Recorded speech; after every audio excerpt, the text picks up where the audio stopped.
Hello, and welcome to the Brutal Iron Gym podcast, where our goal is to cut through the BS and deliver the brutal truth about topics related to health and happiness. So today's topic goes back to our kind of series we're going to run here for mental health, is overcoming stress. And today we're going to talk about hurry. So H-U-R-R-Y, hurry. So last time we talked about worry, and our theme was to kind of turn worry into work. So turn the thoughts that we have, so are sometimes overwhelming, kind of beating down thoughts, turn those into action. So the reason why that's important is because it helps give you a sense of control and a sense of productivity, and we can take that sometimes negative energy and turn it towards a positive. So that's a really helpful concept, and when we apply that, it can make a big difference for us in overcoming stress. So today, we're going to talk about hurry, which is basically when we have just too much to freaking do on our to-do list. So there's too much to do and too little time to do it. That's kind of the feeling that we have. So this is, 99% going to be everybody on the planet, is we all have a sense of having a lot of things to do, a lot of demands upon us, and we're hurrying and hurrying and hurrying throughout the day to try to get it all done. And that creates a sense of stress because a lot of reasons is like the pressure of, okay, I have to do everything right now that I can to eventually get everything in for the day. You also never get to live in the present because in this present moment you're thinking of what's going to come next. And that can create stress while you're doing whatever the work is that you're doing. But then also it creates stress in the sense of not giving you freedom of time to kind of feel at peace throughout the day. You always feel like there's this pressure, there's this thing pushing you or dragging you, there's this force being placed upon you. And I know one of the things I deal with a lot with my job is I have the demands of running a business, which is its own set of demands. I have clients that I help in person and online, and they either need time face-to-face or time, through my computer. And then there are the members of the gym who do also need attention in the sense of, maybe something's going wrong with the membership, like they got updated, like credit card information or debit card information. Maybe they have, my shoulder's bugging me. I was wondering if you could ask me, if you could help me with this or this. So they're going to need some help here or there. There's just a lot of people. So I don't really have it factored in because I probably don't want to know about how many people I'm responsible to every day. But it wouldn't be the highest number in the world. There are clients I have who run enormous businesses, and they have, way more demands than me. And then there are people who have less number of people, but they're still going to invest 100% of themselves into who they have to influence in their day. So one of the things I think that is unhealthy, unproductive to do is to get into comparison kind of thoughts when you look at stuff like this. So if you're stressed and somebody else says like, oh man, I'm stressed too, you're like, whatever man, you have it so easy, if I had your life I'd be da da da da da. And that's not helpful in any way whatsoever. You don't have their life, nothing about their life is going to influence yours. You have what you have, they have what they have, so that's it. You just work with what you got. So I wanted to kind of go through today's and just talk about kind of maybe my own little story about how I've struggled with this hurry effect in my life, and then what I've been doing to kind of improve that. And this would be the ways in which, presenting the steps in which you guys can do the same. So for me, when I first opened the gym, it was about 8 years ago, I was training 10 to 12 hours of clients a day in person. So I was training 50 hours a week, often up to like 55 hours a week, in person, face-to-face. And it's a full hour, so it's not like it's 30 minutes where the client's on a treadmill and then 30 minutes with me and we call it an hour of personal training. That's bullshit. It's not an hour of personal training if you're not even seeing the client, the trainer for part of the hour. So we did full hour face-to-face. So I'd finish up with one person, and usually the next person was standing there waiting, ready to go. And it was tough because there was just back to back to back to back to back. So I would train 5 to 6 hours in a row. I'd then have like 2 hours for lunch. So my last person before lunch, they'd run a little bit over because they'd want to tell you a story or something like that, and there wasn't that next person standing there waiting, and they often, weren't wearing a watch and they weren't aware of time, so they're going to tell me, some story that's going to feed over, so it might be, 5 minutes or 10 minutes after the hour. Then all of a sudden there's a member who's been trying to get a hold of me, they have a question, now all of a sudden it's 20 minutes after the hour that I finally get out. So I'll get out, and I used to go to Moe's, actually, and get a burrito, because it was a lot of calories and something I could eat really fast, because I had the 5 hours of kind of activity that I had to make up for, and 5 hours I had to fuel for. So I would eat that, and then usually I had about like 40 to 50 minutes left, so I'd try to catch a 20-minute nap in my car, in the parking lot at Moe's, and then I'd drive back to the gym. I'd have to be ready, 5 or 10 minutes before the client got there. And then all of a sudden I'd go into the next kind of 5 to 6 hour time gap, and that would be my day. So I'd have 5 to 6 hours, 2 hours for lunch, but not really because it got chewed up some, and then 5 to 6 hours of more clients. Then after that, I'd have all of the programming to do for my clients, all the financial record upkeeping for the day, the cleaning, fixing anything that needed addressed in the gym. Then I would go home and do it all over again. So it often led to some pretty long freaking days. So where I was busy face-to-face, like accountable busy, 14 to 16 hours of the day, and then you'd have to add in time in there that like you would eat and or just driving to the gym, driving back home, transitional times and stuff like that. So part of the stresses that I first started with was, I remember like when I think it was like the first day or two of training, I was helping a client put something away and I smashed my watch, my wristwatch. So I was working for a while without any idea of time. And I never carry a phone with me when I'm training clients because I hate the image that it portrays. It oftentimes you'll see trainers playing on their phone while they're supposed to be paying attention to their clients. So that's absolutely horrible. So if you have a trainer that's texting while you're exercising, fire that trainer. Okay? So they should be paying attention to you. So I never wanted to have my phone because I'm human too. If I had my phone and say I wanted to pick it up just to look at the time, but all of a sudden there was a text message. Now all of a sudden I'd either be thinking of that text message or I'd want to check it, and it would kind of pull me mentally away from my client. So I never liked having my phone on me. And then since I didn't have a watch, it was really hard to kind of judge when the hour was up. And often I'd have the next client, sometimes they'd show up 20 minutes early. Then I would feel pressured like, wow, it doesn't feel like it's the right time, but there they are. And then you would want to like try to, wrap up with one session, get over that person, then you find out that they're actually there just 20 minutes early and standing around with their thumb up their butt, doing nothing. So even though you showed them a warm-up to do 17,000 times. So, and then you'd have people who were late. So I'd be training the client and he'd be like, wow, it feels like it's, it has to be past the hour. Then all of a sudden the new person would come blitzing through the door, and I was still having to wrap up and finish up with the last person. So I had to get a watch. That was a big mistake on my part. But what that meant was I wasn't really mindful of time. So I wasn't paying attention very much to my time per individual, which made it bled into everybody else. So it kind of cascaded and made the rest of the day kind of worse. I also had stresses of I created individual workouts. So when I first started, I didn't want to do what everybody else in the business does, which is where you write kind of standardized workouts and everybody follows that. So everybody who's, say a middle-aged female wanting to lose weight, they all follow the exact same workout. That's bullshit. You're not all the exact same person. So yes, you fit into these kind of grand scope categories, but that doesn't mean you're the same person. Some people have strong legs, some people have weak legs, some people have strong upper body, some people have weak shoulders, somebody has a postural issue, somebody doesn't. Maybe one lady's coming back from pregnancy, the other one's never had a kid.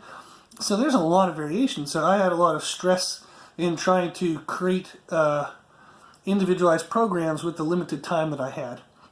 I'd also try to, in the middle of the day while training, 10 to 12 hours of clients a day, I also had to find some way to market the business. So I was doing good as a personal trainer, but how was the gym itself going to grow? So I had to find ways to do that. And then just kind of finding time to handle members versus clients. So like I said, a lot of members would have, payment issues, or somebody would want to join that day. So somebody wants to join, and this is me being a little bit of a punk and joking here, but it is hilarious to where it's almost universal that I would have, like, I'd be training a client, somebody would come in, they're like, I want to join. I'm like, oh, okay, here's some quick information. I'll get you a key fob. You can try out the gym for a week. I'm with this client right now, but go ahead and look around, and then I'll get in touch with you at the end of the day. Yeah, I was really wanting to lose weight. Back when I was 18, I used to be able to, who gives a shit? Don't tell me your life story. I don't need your life story. I just told you I was training that client. So people want to tell you, like, everything about why they're out of shape. And to be very honest, when I'm in a busy like that, I don't care. The other person was paying for my time, and if you're out of shape, you're out of shape. You tell me a 20-minute life story about all your excuses isn't going to make a difference. Okay? So that sounds very, I don't know, maybe that I don't care, but it was understanding priorities. So the one person was actually paying for my time. The other person needed my time to get signed up for the gym, but they didn't need to be telling me their life story at that time. So it was trying to find, like, time, like, how to deal with that. So, like, we talk about stress. That was an enormous amount of stress because there was the client who was my friend and somebody who's paying for me, investing into me, and investing into my business. And then there's somebody who could potentially become the same. So you're kind of being pulled in both directions. And the hurry part was that, like, you wanted to try to make time for both people, but you can't, like, I can't split my minutes in half, and double them and give 10 minutes this person, 10 minutes that person. You only have 10 minutes. So how do you deal with that? And basically what this led to for me was just all of life's stresses, trying to do everything under the sun all the time, really led to me being burned out. And it was rough. So I remember, like, I would get home on Saturdays around 12 or 1 in the afternoon. I'd kind of get a Redbox movie. That was my entertainment budget for the week. It was $1. So I'd get a movie, and usually I'd try to get some kind of food, like maybe pizza. And I'd probably fall asleep about halfway through the movie. I'd sleep from about 3 or 4 in the afternoon on Saturday to 3 or 4 in the afternoon on Sunday. So I'd often sleep 12 to 14 hours straight through because I was so tired and stressed from the week.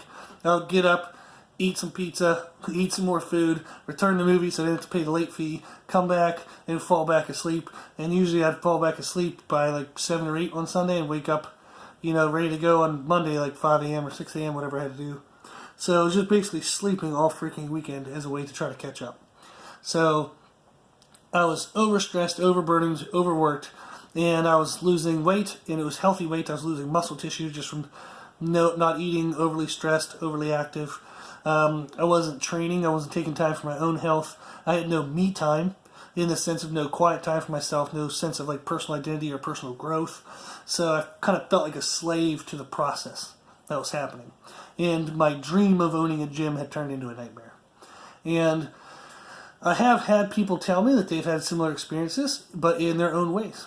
So I've talked to mothers, for example, and they would never want to, nobody ever wants to say what I'm about to say out loud, but I think it's more universal than what the mother would recognize. But feeling almost like you're a slave to your kids, and you're a slave to the process of being a mom. So you're trapped to it every damn day. Those kids never go away. So every morning they wake up needing you, and they need you all damn day. They even need you by the time they try to go to bed. So it never turns off. So you're always a mom. And that can feel very burdening and very tough. And it's really hard to be able to talk about that because it seems like something you shouldn't talk about. So a lot of moms don't get a chance to talk about it because of like a social stigma. But it's absolutely true. Sometimes new moms or even moms of multiple kids, it's just that becomes your identity. You become mom. You lose your own sense of identity. You lose any quiet time you have yourself. Hell, you can't even go to the bathroom and take a dump by yourself. So it's just everything is pulling off of you. Everything goes around you. So you are the house manager. So like I run a gym, you run the house. You have to do the coin and calendar, as they say, is you have to schedule all the events and you have to take care of all the money in the sense of like, what's going to cost this, what's going to cost that. You have to kind of figure out the finances. So maybe your spouse, like this is a particular situation. So not every woman should be a stay-at-home mom. I'm not talking about any of that. But if you are a stay-at-home mom, The husband would be most likely bringing in the financial part, but you're going to have to kind of know where it goes and what to do with it. So you have become basically the manager of the house. Okay? And that can feel ridiculously burdening. So you have hurry because you have to get the kids up, you have to get them fed, you have to get them to this thing, get them to that thing. Then you got to kind of like get home, you got to do the laundry, you got to make the beds, you got to do this, you got to do that. Then all of a sudden you have to pick them back up for this thing. Then you have to go run errands and pick up groceries. You have to go, shop for household essentials. Now all of a sudden you got to go do this thing and that thing, and it just becomes crazy. So there's a high demand on you. And I've talked to dads, and where their job was to go out of the house, make enough money, and bring it home. And they felt burdened or stressed by that because the pressure was on them all day to go out and make enough money, and if their business was struggling or whatever their job was not quite enough, there was the stress of that. There was the hurry of that where, just this demand on you to produce. And a lot of times the financial aspects were outside of your control, or it led to you doing a job you really didn't like. So you're doing a job you didn't like, you never get to see your wife because she's so busy with the kids, you guys don't have a friendship anymore, and it just feels like you're managing the house and the children together, but there's no more love and there's no more kind of laughter and connection like that. So we all have these kind of processes, and then there's tons of people in the gym, like if they're younger, they're going to college, so they're trying to balance everything in college. They're trying to work part-time. They're trying to come to the gym and be awesome in their fitness and health career. So they have a lot of demands on them as well. So everybody is kind of living with a lot of demands. We all feel this stress to fit everything into the day, and it makes us hurry from one thing to the next thing to the next thing. So something that helped me along the way, and what I think will help you guys, is first thing I did was I got a watch. So I had to take back control of time and schedule. And what would happen is, when I was about 5 minutes to the end of the hour, I would start explaining to the client that we were going to wrap things up. I started talking to them and telling them what we were going to do next time, what they needed to do in the meantime. And when the hour was over, as politely and as quickly as I could, I'd cut them off from talking because the next person was standing there ready to go. So if my last client talked 5 minutes over into the next hour, they're talking 5 minutes into somebody else's pay. Somebody else is paying for that hour, not you. So that was taking 5 minutes away from the other person. Both time investment into their health and happiness, but also financially. So I learned that with me being mindful of the time that I had and what the time was throughout the day, I could better control to which each element what amount of time I was giving, and having a better sense of that. So that's something I think it helps a ton. So a real quick example of how that's helpful for me is a different way in which it's helpful for me is, let's say I need to leave the gym at 7:30, I'll actually walk out the door at 7:20. And that gives me 10 minutes extra that in case somebody needs to talk to me, in case somebody needs to just have a conversation, or I see somebody I want to say hi to, it gives me that little bit of window. Now, what happens if I don't see anybody and I get out in the car and I have an extra 10 minutes? Okay, I have an extra 10 minutes now, so yay. Or if I had an email or quick text I could send back, I would fill up that 10 minutes in the parking lot. So it's something where if you're trying to maximize the amount you can do, that was something where I started out a little bit early, so that way in case something came up, I'd be ready for it and have the time. If not, then I'd fill in the work once I was at the new place or the next place I was going. So that helped a ton, was got to watch. I took charge of my schedule, so I made everything revolve around me that was possible. So I scheduled when I wanted to train, and I got clients to fit and work around that. So not everybody's going to be able to do everything I'm saying here, but I want you to take the concept of it. So the concept was I scheduled my life first, as much as I could. And there's more within your control over that than what you might think. So if you're looking at this for an excuse to not be able to do it, you're looking at this with the wrong opinion. Okay? So if you're like, oh yeah, it'd be nice if I could schedule everything around my life, you can, jackass. So don't be all snippety and say, oh, it worked for you, but never going to work for me. Well, if you have that never going to work for me mindset, of course it's never going to work for you, because you're not looking for a way to make it work. Okay? So anytime you listen to these type of podcasts, or anytime you read a book, a self-help book, you have to be willing to help yourself. That's what the freaking title is. So if you're approaching this stuff for vindication of why your excuses are okay, you're reading the wrong books, you're listening to the wrong podcast. Okay? If you want to change, if you want your life to change, you have to make changes to it. Okay? So everything I'm about to read through, you have to have an open mind. Find the things that can apply to your life and maximize them. Some of them won't. And that's just the way it goes. We all have different styles of living. So different techniques of hurry management are going to work differently for everybody. Okay, that's why there's a million ways to work out that are all good because everybody's a little bit different. There's a bunch of ways to eat healthy because everybody's a little bit different. So they're good, but we all have to find our own path. So for the rest of the podcast here, I'm going to be giving some tips and advice. If you're going to listen to this with a closed mind, just cut the podcast off now. There's no point to you listening anymore. Okay? Now, if you're going to continue to listen, you got to listen with an open mind and find a way to make this stuff work for you. So again, if you want your life to change, you have to make a change in your life. You have to be open-minded and find a way around this stuff. And the reason why I'm talking this way is because I was that person. So I remember when I was swamped working 50-some hours of in-person clients, plus all the extra crap I had to do on top of that, I was working 70-plus hours a week. And when I would read the self-help book and they would say, you have to make your own life a priority, I'm like, okay, how the hell am I supposed to do that? I got bills, I got clients, I got all this stuff, I got all that stuff. And guess what? Nothing changed. Because I didn't change anything. I sat in that excuse and stayed in the bullshit, crappy nightmare of a life that I had. It wasn't until I decided, hey, you know what? Me saying that I couldn't change anything, and then me not changing anything, that didn't change anything. Imagine that. So I had to learn that I had to make changes if I wanted something to change. So example of this was I had back pain at the time. I had a back injury that caused my back to hurt every damn day, all day for 14 months.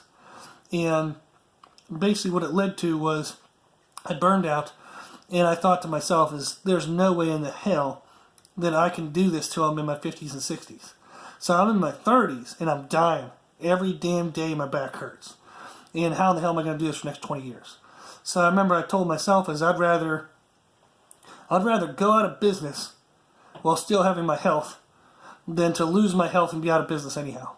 So, because once my back hurt so bad I couldn't stand up to train clients, or once my back hurt so bad I wouldn't be able to invest the amount of emotional and mental energy in my clients, I was going to lose my business anyhow. So I might as well lose it going out with good health before losing it with bad health. So I actually canceled all of my clients before I think 10 a.m. I only took clients from 10 a.m. on throughout the rest of the day. And from 8 to 10, I think it was actually like 7:30 to 9:30, I took care of my back and did rehab every damn day. So for 30 days, I did 2 hours of rehab. I did 60 hours of rehab in 30 days and got my back problem addressed. It took all of those hours, by the way. And then I would just take that morning from there on out, and I would have time to either sleep in if I needed to, if I was too stressed from the days before. I would have time to work out if I wanted to. It kind of gave me my me time, and I actually got to start my day with me time, which then made everything else the rest of the day kind of, hey, whatever it is. I already got my stuff in. So it kind of gave me that mindset. Now, I know tons of people who get up at 4 a.m. or 5 a.m. to get their workouts in or to get their private time in before their kids wake up, before the demands of the day turn on.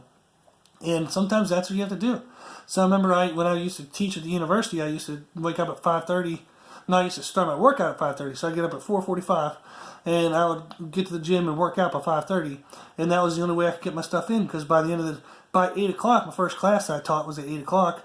And then all of a sudden I had classes I was teaching, I had classes I was taking, the work for all those classes, and the just demands of life. And all of a sudden it wasn't until 9 or 10 at night that all of a sudden I would have time to be by myself. And then that's when I would try to work out. Bullshit, I was so tired I couldn't do it.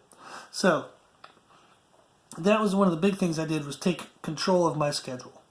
And there's some other odds and ends. So like I made a goal to every Saturday, instead of heading home after my last client, I'd actually head up to a new gym. So I'd try to find a new gym. There was one gym I loved in Charlotte called Fitness Factory of Charlotte. So I ended up knowing the owners, and it was an awesome gym, loved the place. And they had a lot of fun variety of equipment. So I would go up there and take some personal time, some me time, and go train, look at the equipment, think of things that I might be able to bring into my gym. It just gave me time for myself. So it gave me a sense of identity again. And I started back to living the dream of what I thought my life could be versus the nightmare of it. So, here's the steps that I took to get out of that hurry, nightmare, kind of craziness, stress, and kind of take better control of my life. So I'm going to run through these. We're going to talk real quick because I know I'm already at 25 minutes. But this stuff does work. It absolutely does work. I now live a life that I'm extremely happy about and I feel very lucky about. I know a ton of my clients that make these changes and they all have better control over their life as well. So open up your mind. Okay? Put down the walls of defense, put down your excuses, and just listen. That's all you gotta do. Just listen with an open mind. Okay. Number one step you can do is daily planning. So either the night before or the morning of, plan out what needs done that day. And what you want to do is think of, before you can do this well, is you want to think of your priority list. What are the most important things to you in life? Not just per day, in life. So it might be your health, your happiness. You might have, maybe like God, if that's, if you're religious, you might have time with God is one of your things you want to do. You can have time for family, so maybe you have a spouse, kids, some family members that you want to make time for. And then you have, things like for me, like one of my lists are, I have categories of things called things that make me money. And then there are like pro bono things, there's other stuff. But I have a priority list. And what business has taught me is the business has grown large enough that there's no possible freaking way that I can do everything for everyone that needs done every day. So every single day I disappoint someone. And I've learned that that's just unavoidable. It's got to the point where I couldn't avoid it. I could not possibly help everyone who wants help every day.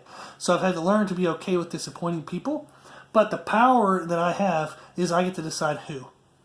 I get to decide who I disappoint. Do I disappoint myself? Do I disappoint God? Do I disappoint my mom, my dad? Would I disappoint like a spouse? I get to decide who I get to disappoint. Or is it that random person I don't know yet that asked me to do something that I just don't have time for once I cross off everything else? So that's what you have to do, is you have to decide who do you want to disappoint today. And way too often we disappoint our family and our closest people because we say to ourselves is they'll understand. Yeah, maybe they'll understand, but they're still disappointed. So just because they understood doesn't mean they're not disappointed. It means they're disappointed, but they're nice enough and calm enough not to throw it back in your face. But they're still disappointed, so don't disappoint people close to you.